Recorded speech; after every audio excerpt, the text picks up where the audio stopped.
Добро пожаловать! У нас в продаже появился сэндвич «Байрам». Уже у входа ощущается крымско-татарское радушие. Приветствие на родном языке, девушки и парни в одежде с народными элементами. А в воздухе витает аромат крымских специй и играет национальная музыка. Просто все разнообразие культуры и колорита коренного народа в одном небольшом заведении. Каждого посетителя порадует обновленное меню. Мороженое с лепестками крымских роз, медовая пахлава с орехами, чай с чабрецом и парварда в угощение. Все наше, крымское. А для любителей мяса изюминка меню сэндвич «Байрам», что в переводе с крымско-татарского «праздник». Прекрасно. Очень национально, очень весело, очень тепло. Поддерживаем. Да. Поддерживаем.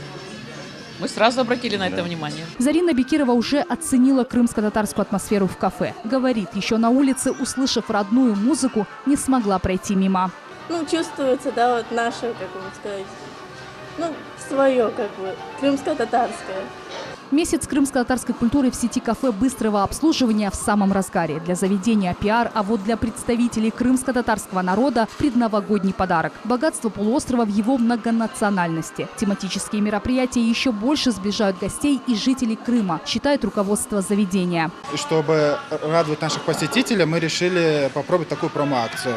Мы удивляем нашими сладостями, парвардой, пахлавой, новым сэндвичем «Автобайрам». Крымско-татарская атмосфера в сети кафе будет царить до конца месяца. Поэтому у каждого есть возможность почувствовать колорит и познакомиться с уникальной культурой коренного народа. Айша Шулакова, Виталий Голубев, телеканал «Миллет».